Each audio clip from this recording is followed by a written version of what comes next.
मैं पंकज यादव, सहायक आचार्य चित्रकला, राजकीय महाविद्यालय देवगढ़ से आप सभी विद्यार्थियों का चित्रकला की इस कक्षा में स्वागत करता हूँ। हम रेखा और रूप के बारे में पढ़ चुके थे। कला का तीसरा तत्व था वह था वर्ण बोध। तो वर्ण बोध क्या होता है? वर्ण क्या होता है? वर्ण को सबसे पहले समझते हैं कि वर्ण जो होता है वह प्रकाश का एक गुण होता है, ना कि कोई स्थूल वस्तु होती है। उसका कोई स्वतंत्र अस्तित्व नहीं है, वह बस एक प्रभाव है जो हमारे आँखों के द्वारा हमारे मस्तिष्क तक पहुँचा है। वह प्रकाश का गुण है। कैसे समझें इसको? ऐसे समझिए कि जब प्रकाश की सफ़ेद किरण, प्रकाश स्रोत से निकली हुई कोई किरण जो होती है उसका रंग सफ़ेद होता है। वह जब किरण, उसमें 7 तरह की रंगतें छुपी होती हैं, जब वह किरणें किसी वस्तु पर पड़ती है तो वस्तु क्या करती है? वस्तु 6 रंगों को अपने अंदर समाहित कर लेती है, सोख लेती है, परंतु किसी एक किरण को वह सोख नहीं पाती है। तो उस किरण को वह क्या कर देती है? परावर्तित कर देती है। और परावर्तित करने पर वह जो किरण है, लौटी हुई किरण है, वह हमारे रेटिना पर पड़ती है और रेटिना से जुड़ी हुई जो ग्रंथियाँ हैं, जिसको हम रोड्स व कोन्स ग्रंथियों के नाम से जानते हैं, वह मस्तिष्क तक संदेश पहुंचाती हैं। और संदेश प्राप्त होने पर हमारा मस्तिष्क उसे पढ़ पाता है कि यह कौन सा रंग है। अर्थात रंग क्या है? गुण है, ना कि कोई स्थूल वस्तु। इस बात को आप क्लियर कर लें। अगला जो बात है वह है वर्ण की तरंग गति। प्रत्येक वर्ण की एक गति होती है हमारी आँखों तक पहुँचने की। प्रत्येक रंगत की, प्रत्येक किरण की एक स्पीड होती है।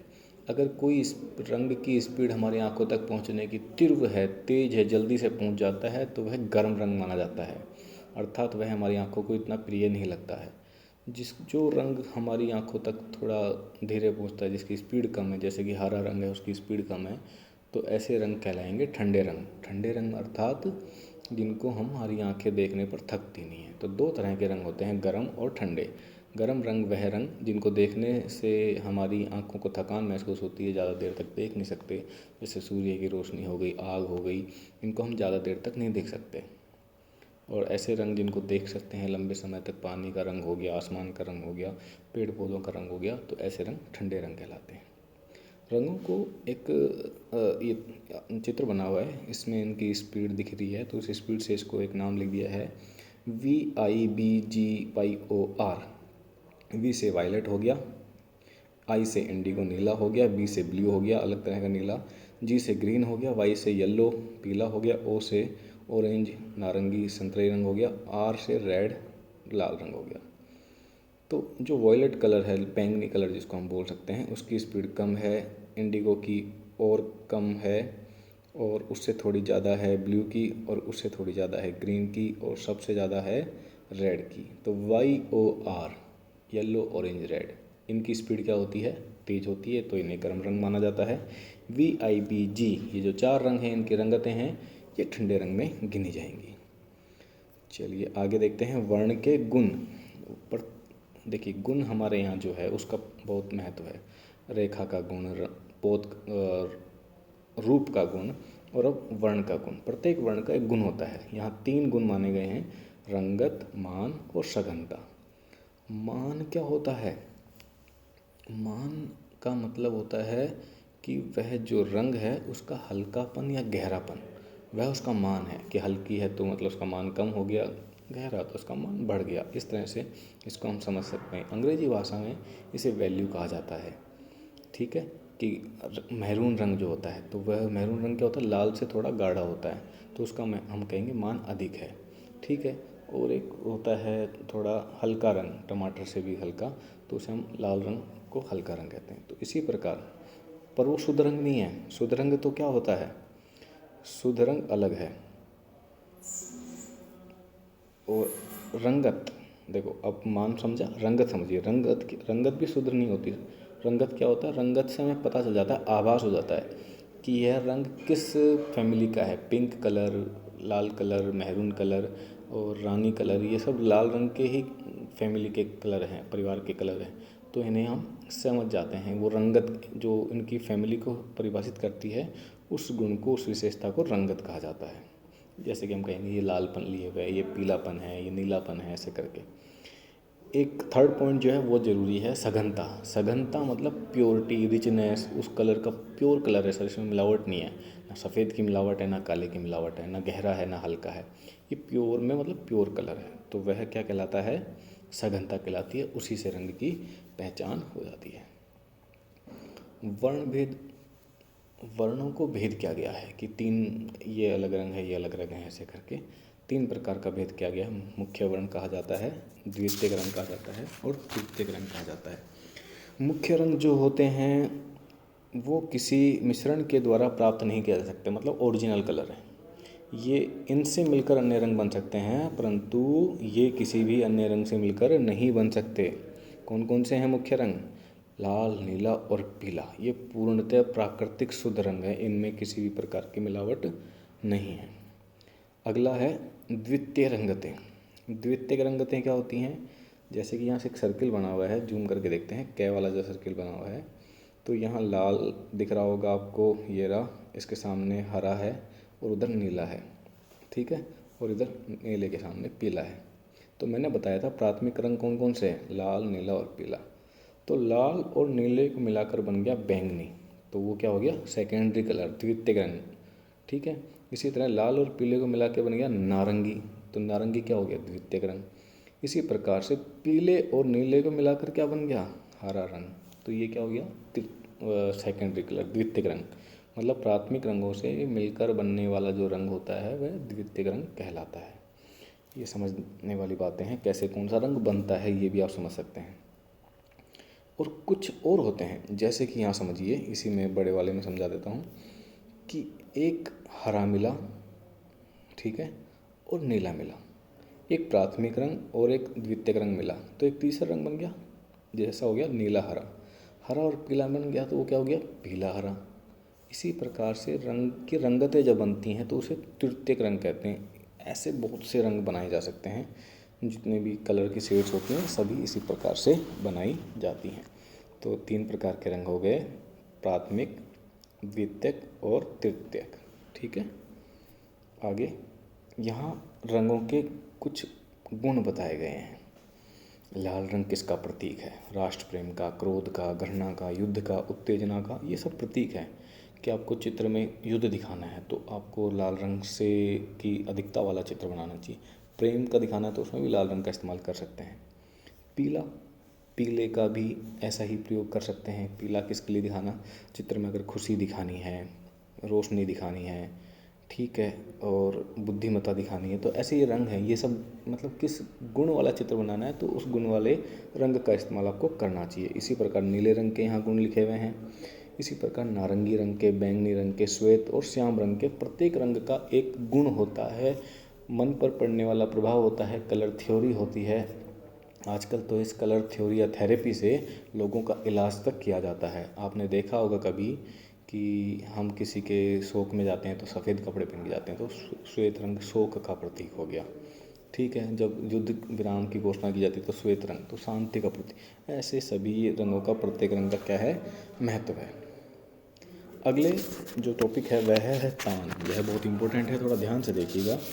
तान, तान क्या होती है? इसको अंग्रेजी भाषा में मैंने कहा था टोन। तो टोन क्या होती है? तान जो होती है यह रंग से ही जुड़ा हुआ है।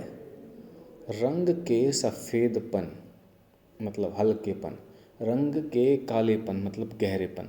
तो रंग के हल्केपन या गहरेपन को क्या कहते हैं? रंगत कहते हैं, तान कहते हैं, ठीक है। तो अगर सफ़ेद रंग मिल गया उसमें तो रंग हल्का हो जाएगा, काला मिल गया तो गहरा हो जाएगा। अगर आपको किसी कलर की टोन बनानी है, किसी कलर की रंगत बनानी है, तो उसमें सफ़ेद और काले रंग का मिश्रण करते जाइए, आपके पास कई तरह के रंग आ जाएंगे, ठीक है। छोटा सा टॉपिक था पर बहुत महत्वपूर्ण है। इसका महत्व क्या है? महत्व यह है कि जब चित्र को द्विआयामी से त्रिआयामी मतलब असली वाला दिखाना हो, फूल में जब रंग भरेंगे लाल नहीं लगेगा असली, पर लाल गहरा, कहीं फूल हल्का गहरा, कहीं हल्का हल्का लाल दिखेगा, गहरा लाल दिखेगा, तभी वह फूल में वास्तविकता दिखाई देगी। क्योंकि फूल जब दिखता है तो उस पर रोशनी पड़ती है, रोशनी पड़ती है तो रोशनी वाला स्थान हल्का हो जाता है, जहाँ रोशनी नहीं पड़ती वो गहरा हो जाता है, तो तभी वो चित्र अच्छा लगेगा या असली वाला महत्व वाला लगेगा। ठीक है। तो यहाँ इस वाली पेज पे मैंने तान का महत्व लिखा हुआ है, तो आप इसको पढ़ लीजिएगा।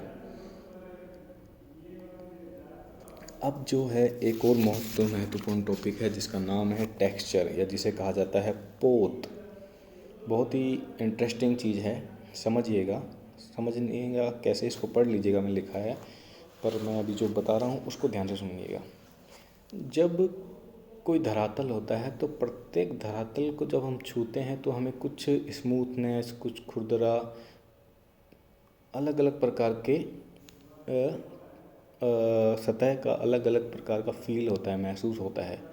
ठीक है, तो जो महसूस हो रहा है आपको वही क्या है, धरातल का गुण है। तो धरातल का गुण जो होता है उसे टेक्सचर कहते हैं। जैसे आपने कांच को महसूस करो, कांच एक अलग सॉफ्टनेस, अलग स्मूथनेस दिखाई देती है। आप लकड़ी को करो, खुरदरापन दिखाई देता है। ठीक है, ये सब क्या हैं, धरातल के गुण हैं। लोहे पे हाथ लगाएंगे, लोहा एक अलग तरह का फील देता है। ठीक है, पत्थर एक अलग तरह का फील देता है। प्लास्टिक को टच करेंगे तो प्लास्टिक एक अलग तरह का फील देता है। ये सब क्या है, धरातल के गुण हैं, और यही क्या है, टेक्सचर। तो आप कहेंगे चित्र में क्या महत्व है सर? चित्र में महत्व यह है कि आप लकड़ी बना रहे हैं तो लकड़ी लकड़ी जैसे दिखनी चाहिए। ठीक है, लकड़ी की अलग डिज़ाइन होती है, आपने देखी होगी लकड़ी के डिज़ाइनों पे, पलाई वलाई पे दिखाओ तो दिखना चाहिए। फूल बना रहे हो तो फूल को लकड़ी जैसा नहीं बना सकते, फूल को स्मूथनेस देनी पड़ेगी, एक ही प्रकार का रंग देना पड़ेगा, ज़्यादा रंगतें नहीं लगा सकते। पर ये पोत मिलेंगे कहाँ?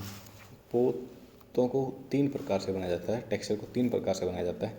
एक टेक्सचर तो जो होता है जो मिला होता है, ठीक है, सामने हमारे रहते हैं, हम उसको धरती पर देख लेते हैं और उनको नकल कर लेते हैं, वो प्राप्त पोत होते हैं। ठीक है, उनको फाउंडेड कहा जाता है। ठीक है, एक होता है अनुकृत। अनुकृत मतलब जिसकी आप नकल करते हो, प्रकृति में है वो, पर उसकी नकल कर रहे हो। जैसे लकड़ी का टेक्सचर है, पर अब हम कागज पे बनाएंगे तो नकल करके बनाएंगे, तो वह क्या बनेगा, अनुकृत कहलाएगा। तीसरा होता है सर्जित। सर्जित मतलब है नहीं, कहीं हमारे दिमाग में है, हमने दिमाग से उसे बनाया है, उसको प्रकृति में ढूंढोगे तो भी ना मिले वो। तो जैसे कि यहाँ लाइनों को खिंच खिंच करके ऐसे लाइन खींच दी गई है, तो यह भी एक पोत है, इसको भी चित्र में आप यूज कर सकते हो। ये देखो ख वाला, इसको भी यूज कर सकते हो, कै वाला, इसको भी यूज कर सकते हो। तो बहुत सारे प्रकार के सर्जित पोत हो सकते हैं। इसको मैं और भी आगे भविष्य में आपको इसके फ़ोटोज़ भेज के बताता रहूँगा। अब अंतिम जो टॉपिक है वह है अंतराल। बहुत ही ज़रूरी, बहुत ही महत्व का चीज़ है अंतराल की परिभाषा। अंतराल जो खाली स्थान है जिस पर आप चित्र बना रहे हैं वह अंतराल है। ठीक, खाली सीट है वह अंतराल है। ठीक है, जहाँ चित्र बनेगा, जो ब्रैकेट आप बनाते हैं वह अंतराल है। ठीक है, तो खाली स्थान क्या कहलाएगा, अंतराल कहलाएगा। समझ में आया, यही अंतराल है। पर जैसे ही आप उस खाली स्थान पर एक बिंदु भी लगा दो तो अंतराल खाली नहीं रह गया, भर गया है, क्योंकि आपकी नज़र कहाँ जा रही है, उस बिंदु पर जा रही है।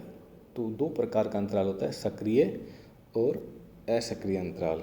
ठीक है, अभी उसको थोड़ा रोक के यहाँ बताता हूँ। चलो, ये इस टॉपिक पर आ गया है चित्रभूमि का विभाजन, सम विभाजन और असम विभाजन। सम विभाजन दिख रहा है, ये देखिए, हम थोड़ा इसको बड़ा करते हैं। तो पहले कै वाला देखिए, कै वाले में क्या किया हमने, बीच में एक लाइन खींची चौकोर वर्गाकार आकृति में, तो इधर का लेफ्ट का और राइट का भाग क्या हो गया, सेम हो गया। उसको इस तरह से डायगनली करी, तिरछी रेखा खींची तो भी समान है, बीच में क्षैतिज रेखा खींची तो भी ऊपर और नीचे का समान आकृतियाँ हैं। तो इस प्रकार से हम सम आकृति अंतराल का विभाजन कर सकते हैं। यहाँ सर्किल बनाया, ठीक है, यहाँ बीच में रेखा खींची, त्रिभुज बनाया, तो सब देखिए जैसा इधर है वैसा उधर है, ये सम विभक्ति है। यहाँ भी आपको दिख रहा होगा जैसा ऊपर वैसा नीचे, जैसे दायां वैसे बायां, ये सम विभक्ति है। ठीक है, इसी प्रकार से इसका इस्तेमाल किया जाता है। असम विभक्ति क्या होती है, जैसे कि देखें इसमें ये वाला कै वाला देखो आप, तो कै वाले में दिखेगा कि ये, तो इसको अगर बीच में से कर दें, कै को बिल्कुल इस कै वाले चित्र को बीच में से भाग कर दें, तो दायां है वैसा बायां नहीं है, जैसा बायां है वैसा दायां नहीं है, जैसा ऊपर का है वैसा नीचे का नहीं है। इसी प्रकार कै वाले को भी आप बंटवारा करें इसका, तो आप पाएंगे कि बंटवारा बिल्कुल बराबर नहीं हो सकता। गै वाले को बंटवारा करो, इसका भी बंटवारा बराबर नहीं हो सकता। तो इस प्रकार का विभाजन होता है, जैसा इधर और वैसा उधर वाली तरीका इसमें इस्तेमाल नहीं किया जाता। तो अंतराल का 2 प्रकार से विभाजन किया जाता है, यह क्यों पढ़ाया जा रहा है अंतराल का विभाजन? क्योंकि जब द्वि आयामी चित्रण करेंगे तो हम इसका इस्तेमाल करेंगे, या 2D डिजाइन करेंगे तब हम इसका इस्तेमाल करेंगे। अच्छा लगता है। सम विभक्ति आँखों को अच्छी लगती है, पर असम विभक्ति आँखों को अजीब लगती है, पर वह भी अच्छी लगती है। आजकल असम विभक्ति ही चल रही है। तो इस प्रकार से हमारे चित्रकला के 6 तत्व पूरे हो गए हैं। और आप लोगों को किसी प्रकार का कोई संशय है तो आप मुझे कॉलेज में आकर मिलें या कमेंट बॉक्स में लिखें, मैं आपके सवालों के जवाब अवश्य दूंगा। धन्यवाद।